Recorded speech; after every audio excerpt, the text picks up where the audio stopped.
국민의힘 한동훈 대표가 오늘 오전에 기자회견을 갖고 당 대표직을 사퇴했습니다. 잠시 영상 보고 얘기 나누도록 할게요. 국민의힘 당 대표직을 내려놓습니다. 최고위원들의 사퇴로 최고위가 붕괴되어 더 이상 당 대표로서의 정상적인 임무 수행이 불가능해졌습니다. 이번 비상계엄 사태로 고통받으시는 모든 국민들께 진심으로 죄송합니다.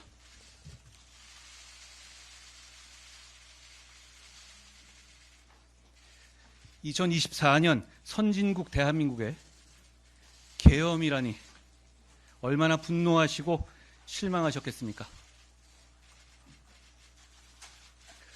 탄핵으로 마음 아프신 우리 지지자분들께 많이 죄송합니다.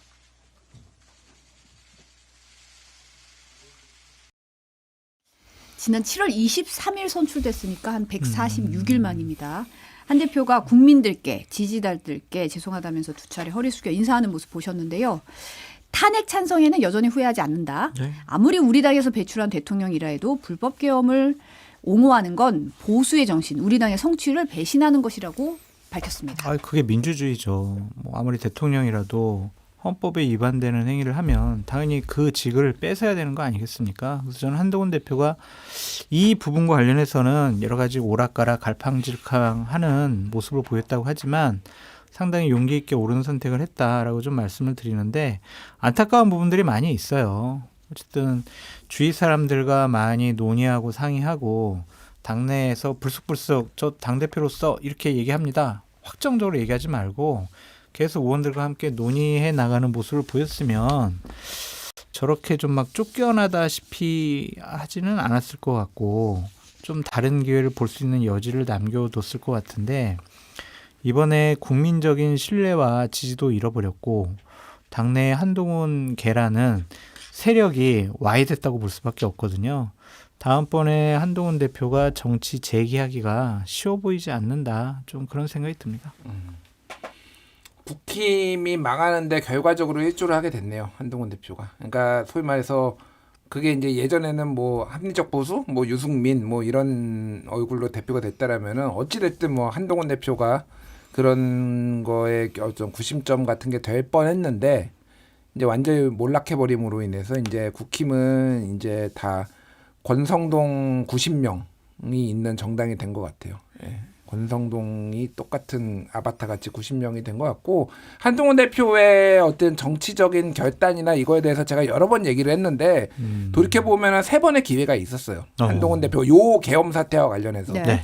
첫 번째는 12월 4일, 그러니까 3일 4일 그 밤에 있었을 때 그때 사실은 이 계엄 사태와 관련해서 당대표직을 내려놨으면은 가장 타격을 덜 입고 어차피 이 상황을 본인이 수습할 수 있을 거라는 착각을 하면 안 됐거든요. 그리고 윤석열이 어떤 사람이란 거를 본인이 제일 잘할 텐데 끝까지 가려고 했을 텐데 그때 내려놨었으면 됐다. 두 번째 기회는 12월 7일 첫 번째 투표한 날. 그러니까 그날 사실은 윤석열의 그 우리 당에 일임하겠다라고의 그 미끼를 덥석 물면 안 되고 그때 분위기가 그거였잖아요. 아예 투표 참여 안 한다. 이건 말이 안 된다. 투표 참여해야 된다. 내 당대표직을 걸고 이거를 의총해서 이거를 해주십시오라고 해서 그게 부결됐으면은 그때 사실은 장렬하게 그러면은 최소한 민주주의적 절차에 의해서 투표를 참여하려고 했던 거를 독려를 하고 그게 탄핵 찬성인지 반대인지는 의사표현이 안 되는 거잖아요. 그러면 최소한 지지자들한테 국민들한테도 어느 정도 좀 지지를 얻고 지지자들한테도 이렇게까지 또 욕을 먹지 않고 그랬을 텐데 그때가 두 번째고 세 번째가 이제 지난 토요일이죠. 그때는 당론으로 부결하는 거를 본인은 직을 걸고 반대를 했었어요. 이거 자유투표로 해야 된다. 꼭 찬성이라고 하지 않더라도 그러니까 던질 자기의 그 당대표직을 걸고 승부수를 걸 만한 기회가 저는 3번이 있었다고 보는데 그거를 다 놓쳐버리고 최고위원은 다 사퇴를 하면서 이렇게 몰락하듯이 나가는 게 본인을 스스로 어떤 판단력으로 인해서 정치 생명이 좀 뭐 끝났다라고 보지는 않는데 황교안처럼 되겠구나 이 생각이 많이 드네요. 네. 직이라는 게 결국은 이제 걸고 뭔가 할 수 있는 승부수의 기회가 분명히 있었는데도 불구하고 결과적으로 이제 지금 그냥 이렇게 붕괴되듯이 나가는 게 어떻게 보면 기회를 놓친 거라고 보시는 거죠. 최악이죠. 최악. 그러니까 던질 때 이제 승부수를 언제 던져야 되고 그거를 본인의 당대표직이 연연하지 않는 사람이고 본인도 대권의 꿈이 있었던 거 아니에요. 그러면 언제 다시 기회가 올 수 있게 지지자들로부터도 덜 욕먹고 국민으로부터도 어느 정도 지지를 받고 이 상황을 판단했었어야 되는데 장성철 소장님이 얘기했듯이 혼자 맨날 판단을 하고 반신욕을 했는지 안 했는지 제가 모르겠으나 어쨌든 100% 했어요. 했어요. 몰라. 뭐 100% 이런 상황으로 오게 된 거는 정치적 미숙이고 멘토가 좀 부족하지 않았나 그런 생각이 듭니다. 그러니까 자기 중심적인 생각이 좀 강한 모습을 계속 보였잖아요. 오늘 첫 워딩도 그래요. 당 대표직을 내려놓습니다가 아니라요. 쫓겨난 거예요. 이거는. 그러니까 이것도 자기 스스로 선택을 했다. 이런 거잖아요. 당대표가 권한을 행사할 수 있는 건 뭐냐면요. 최고위원회의를 통해서 당무를 결정할 수 있는 권한이 당대표에 있기 때문이에요. 근데 최고위원회를 열 수가 없잖아요. 그렇죠. 붕괴됐잖아요. 완전히 뭐 풍지박산 났는데 이건 내려놓은 게 아니라 그냥 쫓겨난 거라니까요. 그래서 이러한 사고방식, 인식 이런 거를 고치지 않으면 정치적 공감 능력이 부족한 거 아니야? 이렇게 볼 수가 있죠. 이것이 그냥 계속 당대표직 수행하면서 자기가 스스로 판단하고 그냥 결정해가지고 측근들이나 당의 공식 대변인들한테도 통보하는 형식. 그거는 앞으로 정치할 때 이거는 좀 고치셨으면 좋겠어요. 주변 분들과 많이 상의하세요. 윤 대통령 탄핵 소추안 표결에서 국민의힘에서 최소 12표 이탈표가 나왔습니다. 사실 당초 예상에는 이탈표가 그래도 좀 상당할 거다 이런 얘기가 있었는데 결과를 보면 굉장히 아슬아슬했다 싶은 부분이 분명히 그렇죠? 있거든요. 네. 그런데 보니까 통과 직후에 열린 국민의힘 의원총회 분위기가 상당히 살벌했는데 뭐 한 명씩 일어나서 가부나 기권을 다 밝히자는 제안까지 나왔다. 그러니까 결과적으로 이제 찬성한 사람 색출하겠다는 얘기잖아요. 뭐 중앙일보 보도에 따르면 공개적으로 찬성표 던지겠다고 밝혔던 진종호 최고위원이 사실은 나 탄핵 반대표 던졌다고 발언권 자청해가지고 밝혔다고까지 하거든요. 인민재판이 벌어진 것 같아요. 그러니까 민주정당에서는 벌어지지 말아야 할 일들이 폭력적인 강압적인 모습으로 나오지 않았느냐라는 좀 생각이 들고 이해도 돼요. 만약 성지영 앵커님이 어떤 아나운서 회의에 들어갔어요. 근데 저는 기자회의에 들어갔어요. 기자회의에 아침 앵커도 하시니까 더 들어갔어요. 그랬더니 100명이 모였는데 99명이 다 성지영 앵커님 막 뭐라 하는 거야. 아마 잘못했다 그러고 왜 기자가 지금 앵커냐고 우리 밥자리 뺏는 거냐고 뭔데 사과해라 막 그러면은 주눅 들어가지고 거기서 자기 의견을 소신껏 얘기할 수 있는 사람이 그렇게 많지 않을 거다. 진종호 최고위원이나 장동혁 최고위원 같은 경우도 정치한 지 얼마 안 됐잖아요. 그러니까 그러한 압박을 상당히 무섭고 두려워했을 것 같다. 겁을 확 먹었던 것 같아요. 그러니까 이런 것도 참 한동훈 대표의 정치력의 부재라고 보여지는데 정말 목숨을 걸고 정치적으로 본인과 함께 하겠다는 사람들 계속 이제 좀 다독이고 이제 동지의식 심어주고 우리 끝까지 함께하자 책임지겠다 이랬어야 하는데 그런 믿음을 못 주니까 그냥 측근 최고위원들이 던져버리잖아요. 이런 것들은 진종호, 장동혁 최고위원도 좀 반성을 해야 될 부분이지만 결국 한동훈 리더십의 한계를 보여준 것이 아니냐 좀 그런 생각이 듭니다. 그 정규재 TV 이제 정규재 위원 이분이 항상 하는 말이 있어요. 국힘당은 해체해야 됩니다. 이 당은 안 되겠어요 보니까 공산당의 힘으로 바꾸든지 뭐가 됐든지 저는 진짜 비겁하다고 생각하거든요. 진짜 비겁하다고 생각해. 왜 그러냐면은 일단은 제가 204명을 보면서 기억하실지 모르겠는데 제가 여기서 얘기했는데 저기인데 첫 번째 표결하기 전날에 제가 205명 정도 가결표 나올 거라고 제가 다른 방송에서도 얘기를 했고 그랬거든요. 네. 대략적으로 그 정도가 이제 찬성을 대놓고 찍을 수 있는 사람으로 이제 저는 파악을 했는데 딱 그거잖아요. 근데 이 상황이 이렇게 돼서 본인들이 이를테면은 탄핵이 통과된 거에 대해서 화를 내야 될 대상은요. 사실은 윤석열 대통령이에요.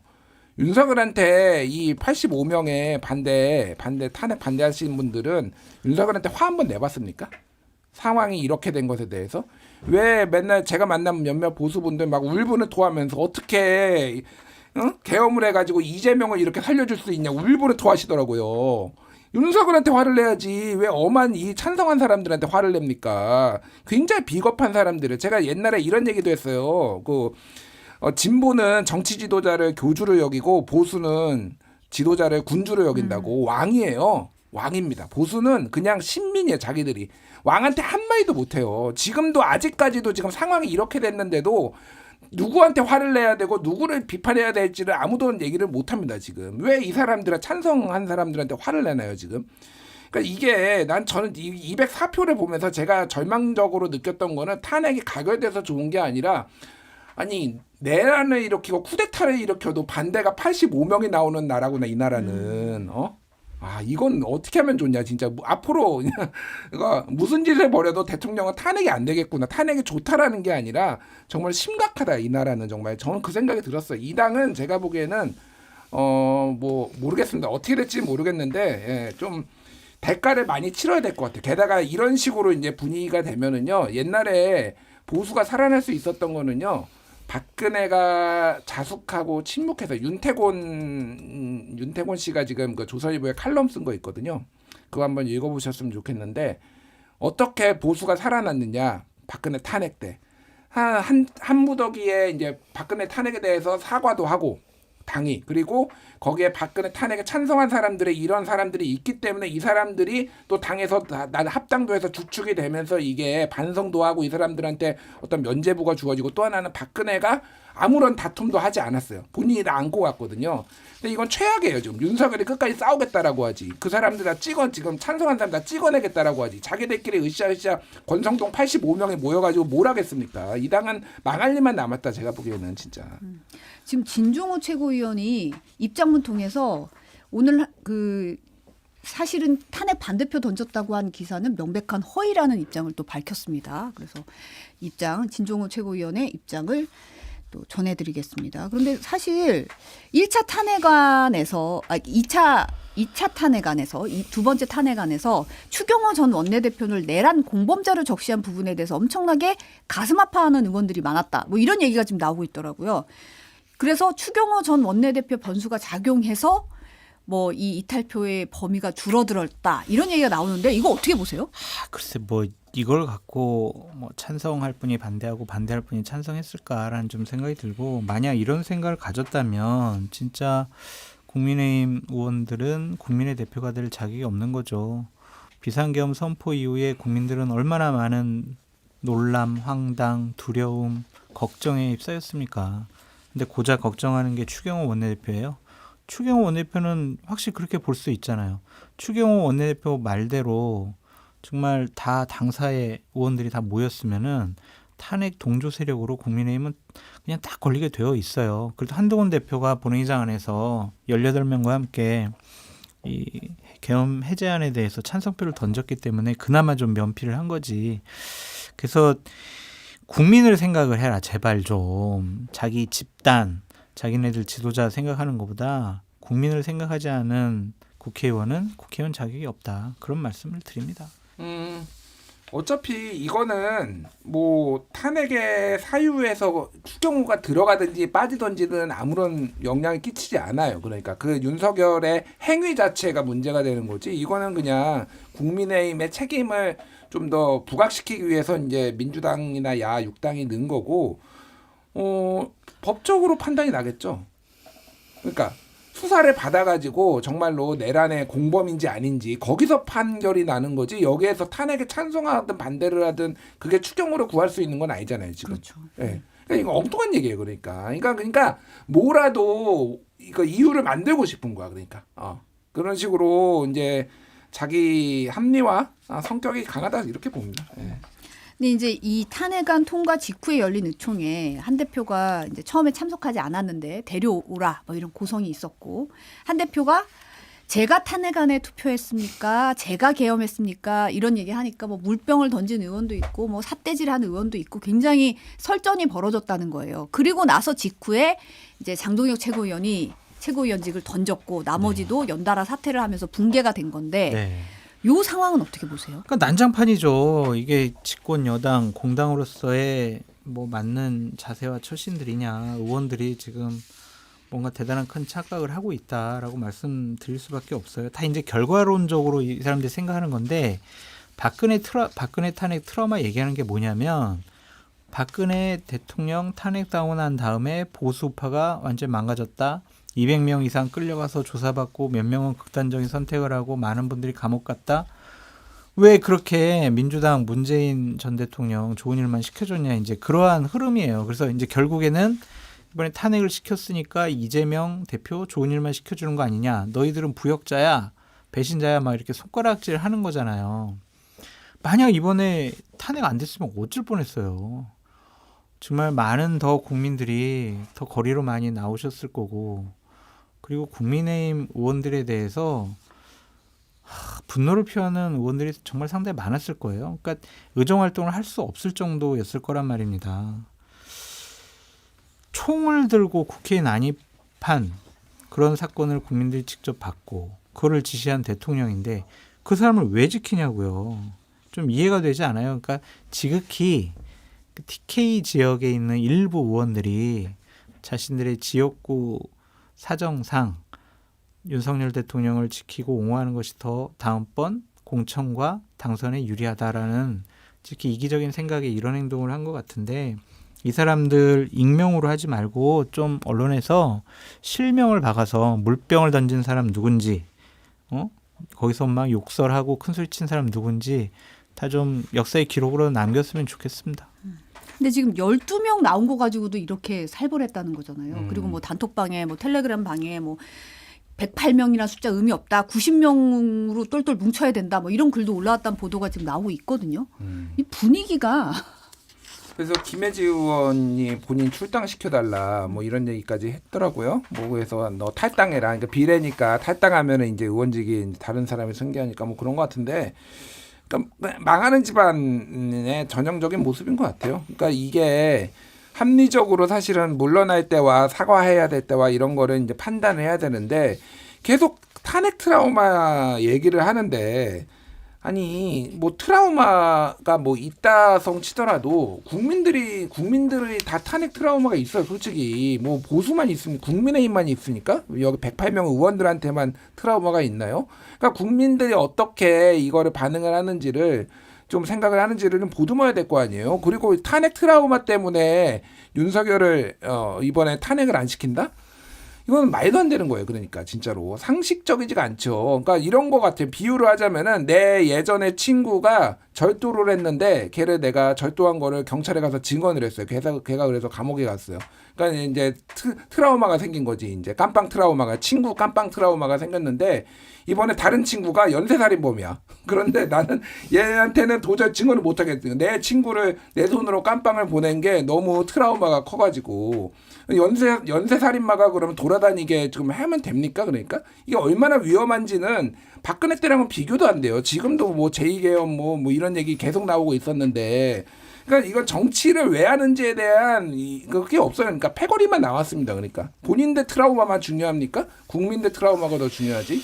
진짜 이기적이다. 그러니까 한친윤계 재선 의원이 90명 똘똘 뭉쳐야 된다라고 얘기를 했대잖아요. 그 90명이라는 건 그러면 결국 계엄 해제에 투표한 18명을 걷어내고 90명이라는 계산인 그렇죠. 건가요? 그 제가 꼭 이번 주 수요일까지 이 재선 의원이 이름이 뭔지 제가 알아가지고 네. 좀 밝혀드리고 싶어요. 꼭 그렇게 한번 해볼 텐데, 백석이 깨지면은요, 자기네들 정말 큰일 나요. 200석을 만약 민주당 진영에서 가져가게 되면은요, 뭐든지 다 할 수 있는 숫자거든요. 그런 것도 모르면서 이렇게 예전에 뭐 김대중 대통령이 뭐 80석으로 60석으로 대권을 먹었잖아. 우리도 그럴 수 있어. 막 그런 착각을 하는 것 같은데, 그 당시에는 3당, 4당이 있었기 때문에 일방적인 국정운영이 안 됐잖아요. 국회에서 입법권 활용이 안 됐었는데 지금은 완전히 이거 넘어가면은 자기네들 아무것도 못 하거든요. 근데 이런 바보 같은 얘기를 한 의원이 누군지 제가 꼭 기록으로 남기는 차원에서 말씀드리도록 하겠습니다. 지금 보면은 신지호 전략기획부총장이 오늘 김종배의 시선 집중에서 이런 얘기를 했어요. 대통령이 탄핵 심판 받겠다고 했으면 당론을 자율투표로 했어야지. 이게 부결 당론 유지한 게 한동훈 대표 축출하기 위해서 일부러 남겨놓은 거라고 주장을 했더라고요. 이 얘기는 어떻게 보세요? 그렇게도 보여져요. 왜냐하면은 계속 한동훈 대표를 쫓아낸다라는 것이 계속 여의도에서 회자가 됐었잖아요. 그래서 결국에는 정치적인 책임을 한동훈 대표에게 미룸으로써 쫓아내기 위한 명분을 좀 마련한 것이 아니냐 좀 그런 생각도 들고 신지호 전략기획부총장 이렇게 주장을 했으면 이렇게 덫에 걸리지 않도록 그럼 자기들도 다른 대응과 대안을 했었어야죠. 전략이 있었어야 된다. 네. 근데 자기네들은 그렇지 않고 이제 와가지고 막 고자질하듯이 하는 것도 정치력과 전략이 좀 부족한 것이 아니었느냐 그런 생각이 좀 듭니다. 그러니까 아까 말씀드렸듯이 이런 움직임이 있으면 선제적으로 솔직히 던질 수도 있었다고 봐요. 그러니까 미련을 두고 당대표직에 미련 많았어요. 네, 네? 미련 그러니까 너무 많았어요. 미련을 많이 보였어요. 이건 선제적으로 아까 말씀드렸듯이 이거는 자유투표를 해야 된다. 당대표직 거의겠다 이렇게 해서 사퇴하는 게 훨씬 더 나았죠. 그러면. 네. 지금 뭐 나경원 의원 같은 경우는 뭐 한동훈 비대위원장의 등장이 불행의 시작이었다. 뭐 총선이 이후 등장한 한동훈 대표의 총구는 항상 대통령에게 가 있었다. 이런 비판도 했는데 윤상현 의원 같은 경우는 오늘 SNS에 윤석열 대통령을 지울 수 없듯이 찬탄 의원들, 그러니까 찬성 의원들 역시 우리 가슴에서 지울 수 없는 동지다. 더 이상 부역자 등의 말이 전혀 나오지 않도록 자제해야 된다고 글을 올렸더라고요. 오래간만에 윤상현 의원 말에 제가 동의를 표하고 지금 다 일 벌어졌는데 그거를 찾아서 뭐 하겠냐고요. 배신한 거는 윤석열 대통령이에요. 보수 우파를 배신했고 국민의힘 배신했고요. 국민을 배신했습니다. 그럼 저런 사람 버려야지 저걸 어떻게 계속 옹호하고 가져가요. 그러면은 뭐 이재명 대표가 대통령 되는데 결정적으로 방해할 수가 있어요? 다음번 총선에 이길 수 있어요? 한심한 생각이고 나경원 의원 같은 경우에는 사감이 들어가 있는 것 같아요. 지난번 당대표 선거 때 국회 선진화법 저 뭐 이렇게 취하해달라고 뭐 이렇게 저한테 개인적으로 부탁하지 않았습니까? 그랬더니 제가요? 하면서 막 눈 동그랗게 떴잖아요. 그런 사감이 있는 것 같은데 나경원 의원님도 지금 선수 높고 중진 의원이잖아요. 좀 저런 모습은 안 보이면 좋지 않을까. 중진 의원이 할 일은요. 당이 이렇게 위험하고 비상 상황이고 어려울 때 다 다독이면서 자 우리 서로 손가락질하지 말자. 함께 갑시다. 뭐 우리 이재명 대표에게 맞서 싸우는 게 중요하지 우리끼리 손가락질해서 뭐하냐. 이런 게 중진 의원 역할이지. 아이고 잘됐다. 쌤통이다. 이런 모습 보이는 것은 옳지 않은 것 같아요. 뭐 그러니까 안 되는 집안 꼬라지를 계속 부는 것 같은데 저는 진짜 다른 것 떠나가지고 이런 정당을 제가 태어나서 본 적이 없습니다. 옛날 역사에서도 본 적이 없어요. 그러니까 지도 체제가요 지금 12번째예요. 그러니까 이 윤석열 정부 들어와서 제가 읽어볼게요. 그냥. 네. 이준석에서 권성동 원내대표 권한대행 그리고 주호영 비대위원장. 근데 이가 가처분 신청이 인용돼서 잠시 또 권성동 권한대행. 그다음에 정진석, 그런 다음에 김기현 대표, 그러다가 한동훈 비대위원장. 근데 한동훈 비대위원장 내려온 다음에 윤재옥 원내대표 권한대행, 그러다가 황우여 비대위원장, 그다음에 한동훈 대표, 또 권성동 권한대행, 그리고 또 비대위원장. 누가 될지 모르겠는데 뭐 김무성이 될지 뭐 권영세가 될지 모르겠는데 2년 반 동안 12번째입니다. 지금 지도 체제가 대표가 바뀐 게. 이게 정상적인 거예요. 내가 살면서 어느 정당도 이런 걸 본 적이 없어요. 이게 할 말이 없어야 돼. 이 정당 그러니까 이게 다 모두의 책임입니다. 그러니까 그 정당에 윤석열 책임입니다. 윤석열 책임이 제일 크지. 근데 윤석열을 뜯어 말렸어야지. 대표가 맨날 고개 숙이고 아무 얘기도 못 하고 그러니까 윤석열이 왕으로 여기니까 저렇게 폭주한 거 아니에요. 누가 무슨 얘기를 하고 지금 나경원이 무슨 얘기를 하고 지금 권성동이 무슨 얘기를 하고 지금 이럽니까 진짜 한심한 정당이다. 아직도 여당 행사하려고 하고 있어요. 그러면서.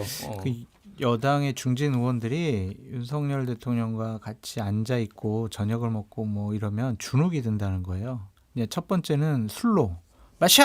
그래서 이제 술로 그냥 딱 정리하고 또 책이 크잖아요. 막 이렇게 막 하면서 막 인상 쓰고 막 손짓하면서 하면은 그냥 주눅이 든다 하더라고요.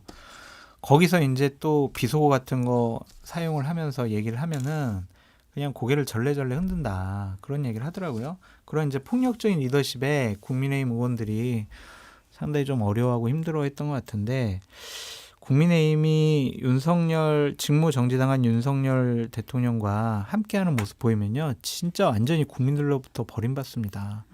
그 윤석열, 김건희 이 두 사람은 빼고 리셋을 해야 국민의힘과 보수파가 살아나갈 가능성이 있다. 제발 정신 차려라 라고 말씀드립니다. 이광님이 저는 이번 계엄 사태를 겪고 나서 술을 끊었다고. 얘기를 하시더라고요. 혼술하세요, 혼술.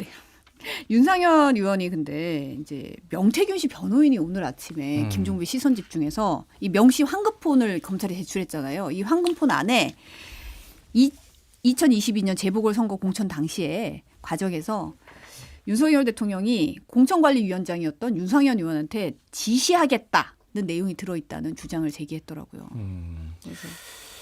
그래서 그러니까 지시를 만약에 한 게 확인되면 윤석열 대통령은 법률적으로 문제가 생기겠지만 그 지시를 받은 윤상현 의원이 법적으로 뭔가를 책임지는 조항들이 있을까? 좀 그런 생각이 들고 본인은 이제 지금까지 그런 적 없어요. 내가 우리 공관위원들과 함께 했어요라고 얘기를 했는데 사실 무근이라고 예, 했죠. 거짓말 논란에 휩싸일 수는 있겠지만 그것이 과연 확인이 될까? 확인이 최종적으로 되려면 윤석열, 윤상현 이 두 사람 사이에 음성 녹음이 있거나 문자가 있어야 되는데 그것을 확보하는 것이 가능할까? 또 그런 생각도 듭니다.